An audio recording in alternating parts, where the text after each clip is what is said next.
الله وبركاته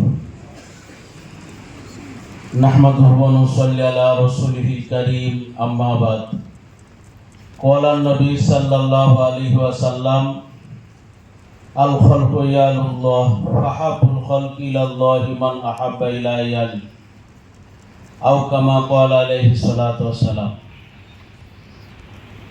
মুর্শিদাবাদ জেলা জমিয়তুল উলামা হিন্দের আহ্বানে মুর্শিদাবাদের প্রাণ কেন্দ্র ঐতিহাসিক সভাস্থল বহরমপুর রবীন্দ্র সদনে আজকের এই ঐতিহাসিক কর্মী সভার সম্মানিত সভাপতি সাহেব, এখানে আরো উপস্থিত আছেন আমাদের আজকের এই সভার মুকুটমণি, আমাদের অত্যন্ত শ্রদ্ধার পাত্র, বীরভূম থেকে এসেছেন জনাব পীরে কামিল মৌলানা মুফতি আব্দুল কাদির সাহেব। আরো উপস্থিত আছেন মুর্শিদাবাদের সূর্য সন্তান, মুর্শিদাবাদ জেলা জমিয়তুল উলামা হিন্দের সাধারণ সম্পাদক, পশ্চিমবঙ্গ রাজ্য জমিয়তুল উলামা হিন্দের সহসভাপতি, এশিয়া মহাদেশের মধ্যে সবচাইতে বড় দ্বীনি শিক্ষা প্রতিষ্ঠান দারুল উলুম দেওবন্দের মেম্বার সহ আমাদের জেলা নেতৃবৃন্দ, ব্লক নেতৃবৃন্দ, বিভিন্ন ইউনিট থেকে আগত জমিয়তের কর্মীবৃন্দ, সকলকে শ্রেণীমতো সালাম, শ্রদ্ধা, স্নেহ, ভালোবাসা জানিয়ে আজকের আমাদের যে কর্মী সভা আপনারা জেনে গেছেন কয়েকটি এজেন্ডার উপরে, সেই সম্পর্কে সংক্ষিপ্ত কিছু কথা। আপনারা দেখেছেন একটি এজেন্ডা সম্প্রীতি ও জাতীয় ঐক্য। আমি আপনাদের সম্মুখে যে হাদিসটি পাঠ করেছি আপনারা বুঝে গিয়েছেন আল্লাহ রসুলের শিক্ষা। আল্লাহ রসুল বলেছেন সমস্ত সৃষ্টি আল্লাহর পরিবার, আর আল্লাহর নিকটে সবচাইতে ভালোবাসার পাত্র ওই ব্যক্তি যে আল্লাহর পরিবারের সঙ্গে সৎ ব্যবহার করে, ভালো ব্যবহার করে। আল্লাহর পরিবার বলতে হিন্দু যৌন খোল বিল, হিন্দু মুসলিম যৌন খ্রিস্টান খোল বিল, মুচিমুন্ডা, এমনকি গাছপালা, পশু পক্ষী, জীবজন্তু প্রত্যেকের সঙ্গে সৎ ব্যবহার করার কথা আমাদের প্রিয় নবীজি শিক্ষা দিয়েছেন। এই সম্প্রীতি এবং জাতীয় ঐক্যের কথা আমাদের বিশ্বনবী মুহাম্মদুর রাসূলুল্লাহ সাল্লাল্লাহু আলাইহি ওয়াসাল্লাম তিনি আমাদেরকে শিক্ষা দিয়ে গিয়েছেন। আমাদের সাহাবায়ে কেরামগণ আমাদেরকে সম্প্রীতি এবং জাতীয় ঐক্যের শিক্ষা দিয়েছেন। পরবর্তীতে তাবিন, তাবা তাবিন, আইমায়ে মুজতাহিদিন, গাউস, কুতুব, পীর, ওলিয়া উলিয়া, বুজুর্গানে দ্বীন, আমাদের শিক্ষকগণ, ওলামায়ে কেরামগণ, আমাদের মসজিদের ইমাম সাহেবরা, আমাদের মাতা পিতা সকলেই আমাদেরকে সম্প্রীতি এবং জাতীয় ঐক্যের শিক্ষা দিয়ে থাকেন। আর আমরা সেই মতো ভারতবর্ষের মাটিতে চলেছি, চলছি এবং আগামীতেও চলবো ইনশাআল্লাহ। তবে দুঃখের বিষয়, ভারতবর্ষের মাটি সম্প্রীতির মাটি, কিন্তু আজ সেই সম্প্রীতির মাটিতে বিভিন্ন ধর্মের মানুষের বসবাস, বিভিন্ন ফুলে ফলে সুসজ্জিত এক সুন্দর পার্ক এই ভারতবর্ষ। দেখবেন যে পার্কে এক প্রজাতির ফুল থাকে, তুলনামূলক ওই পার্ক যেখানে বিভিন্ন প্রজাতির ফুল থাকে বেশি সুন্দর হয়। এখানকার হিন্দু একটি ফুল, মুসলিম একটি ফুল, যৌন একটি ফল, খোল বিল, মুচিমুন্ডা একটি ফল, বিভিন্ন ফুলে ফলে সুসজ্জিত এই ভারত। সেই ভারতবর্ষকে আজ এই সম্প্রীতিকে নষ্ট করার জন্য এই ভারতবর্ষের কিছু কুচক্রী মহল, কিছু গো সন্তান, তারা আজ বিভিন্ন রকমের জুলুম, অত্যাচার শুরু করেছে। ভারতবর্ষের মাটিতে, দেশের মাটিতে সাধারণ জনগণের উপরে এই জুলুম, অত্যাচার, স্টিমরোলার অবিলম্বে বন্ধ করতে হবে। আমরা এই জুলুম, অত্যাচার দেখতে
কেরাম ফতোয়া দিলেন, ফতোয়ার মাধ্যমে ভারতবর্ষের স্বাধীনতা সংগ্রাম শুরু হলো। বালাকোটের রণাঙ্গনে যুদ্ধ করলেন, রক্ত দিলেন, শহীদ হলেন সৈয়দ আহমদ শহীদ রহমতুল্লাহ আলাইহি। 1831 খ্রিস্টাব্দে 1857 খ্রিস্টাব্দে সামলির ময়দানে রক্ত দিলেন, যুদ্ধ করলেন, শহীদ হলেন আবার জামি শহীদ রহমতুল্লাহ আলাইহি। 1920 খ্রিস্টাব্দে তাহরিকে ইসমে রুমাল হলো, মাল্টার কারাগারে বন্দী হলেন শাইখুল হিন্দ রহমতুল্লাহ আলাইহি। 1927 খ্রিস্টাব্দে অসহযোগ আন্দোলনের ঘোষণা এলো, তর্কে মহলতের ঘোষণা দিলেন শাইখুল হিন্দ রহমতুল্লাহ আলাইহি। 1947 খ্রিস্টাব্দে 1947 খ্রিস্টাব্দে দেশ স্বাধীন হলো। প্রিয় উপস্থিতি, আপনারা নৈরাশ হলে হবে না, আপনারা দুর্বল হলে হবে না। সূর্য যেমন উঠে, সূর্য উঠবে, প্রভাত আসবে, সকাল হবে যেমন নিশ্চিত। জুলুম অত্যাচারের যে স্টিম রোলার চলছে, এই জুলুম অত্যাচার বন্ধ হয়ে আবার শান্তির পতাকা উঠবে, এটা তার চাইতে আরো বেশি নিশ্চিত।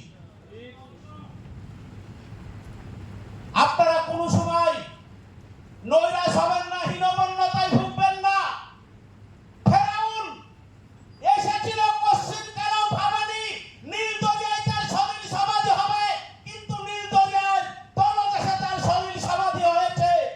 নমরুদ পশ্চিম কালো ভাবানি, 400 বছর জুতোর বাড়ি খেয়ে তাকে পৃথিবী থেকে যেতে হবে, কিন্তু 400 বছর জুতোর বাড়ি খেয়ে তাকে যেতে হয়েছে।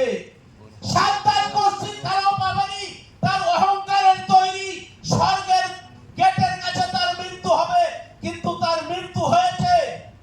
হিটলার পশ্চিম কালো ভাবানি, আত্মহত্যা করে তাকে মৃত্যুবরণ করতে হবে, কিন্তু আত্মহত্যা করে তাকে মৃত্যুবরণ করতে হয়েছে। আজ আমাদের দেশের গোভক্ত, গো সন্তানরা যারা অহংকারে, ক্ষমতার জোরে দেশের মানুষের উপরে জুলুম অত্যাচার করছে, এই স্বাধীন হামেশা নাহি রহেগা। তাদেরকে ওই ভারতের বস্ত্র থেকে অনতি বিলম্বে এই সাধারণ মানুষ যখন খেপে উঠবে, তাদেরকে তারা এই দেশের কোনো জায়গায় লুকানোর কি জায়গা পাবে না। প্রিয় উপস্থিতি, তাই আমি আপনাদের সম্মুখে বেশি কথা বাড়াতে চাই না। মাইকের আওয়াজে খুব সমস্যা হচ্ছে। মুর্শিদাবাদ জেলা জমিয়ত উলামায়ে হিন্দ পুরো ভারতবর্ষের মধ্যে প্রায় 8 লক্ষ 7.5 লক্ষের উপরে সদস্য। এতেই কিন্তু আমার আপনার সব কাজ হয়ে যায়নি। এতেই কিন্তু আমি আপনি চুপ থাকলে হবে না। যেমন এটা নবাবের জেলা, নবাবের দেশ, আমি আপনি বেশি সদস্য করেছি, আপনারা করেছেন, সহযোগিতা করেছেন, আপনাদেরকে ধন্যবাদ, আপনাদেরকে জাযাকুমুল্লাহ। কিন্তু আগামী দিনে আপনাদেরকে প্রতিজ্ঞাবদ্ধ হতে হবে। আমরা দেশে যেমন শান্তি সম্প্রীতির জন্য কাজ করে যাচ্ছি, দ্বীনি শিক্ষার জন্য কাজ করে যাচ্ছি, দাওয়াতে তাবলীগের ব্যাপারে কাজ করে যাচ্ছি, আমরা আমাদের জেলার নেতৃবৃন্দ এখানে আছেন, বিশেষ করে আমাদের হযরত মুফতি সাহেব আছেন, আমাদের বাংলা বিহার উড়িষ্যা রাজধানীর নবাব বক্তা সম্রাট কারি আসাদুল্লাহ সাহেব আছেন, আমাদের হুজুর শাইখুল হাদিস সাহেব আছেন, আপনারা আছেন। আপনাদের সম্মুখে আমার করজোড়ে একটা আবেদন থাকবে, অনুরোধ থাকবে, আশা রাখি আপনারা সকলে সাড়া দিবেন। এই মুর্শিদাবাদ জেলা অত্যন্ত গরিব জেলা, অসহায় জেলা। মুর্শিদাবাদ জেলায় মেধা আছে, ওই মেধাগুলোকে আগামী দিনে আমাদেরকে খুঁজে খুঁজে কাজে লাগাতে হবে। বিশেষ করে গরিব অসহায় যারা আছে, জেলা কমিটির কাছে আমার আবেদন থাকবে, বিশেষ করে আমাদের হযরত একটা ইতিহাস তৈরি করেছেন ভারতবর্ষের মাটিতে। আপনারা জানেন যে দারুল উলুম দেওবন্দে ভর্তির জন্য ভারতবর্ষের মাটিতে এই পদ সর্বপ্রথম হযরত মাওলানা মুফতি নাজমুল হক সাহেব দেখিয়েছেন, যিনি কোচিং সেন্টার খুলে জমিয়তের নেতৃত্বে ভারতবর্ষের মধ্যে মুর্শিদাবাদ থেকে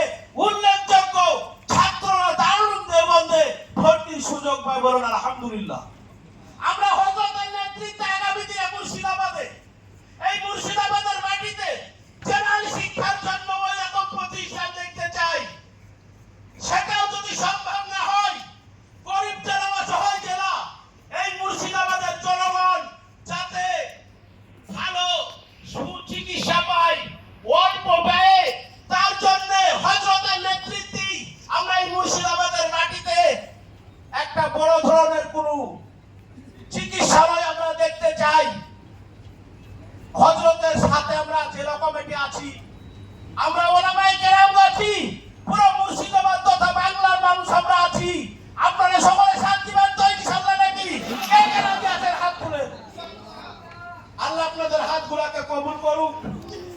আমি বলি আমার সংক্ষিপ্ত বক্তব্য রীতি টানলাম। আসসালামু আলাইকুম ওয়া রাহমাতুল্লাহি ওয়া বারাকাতুহু।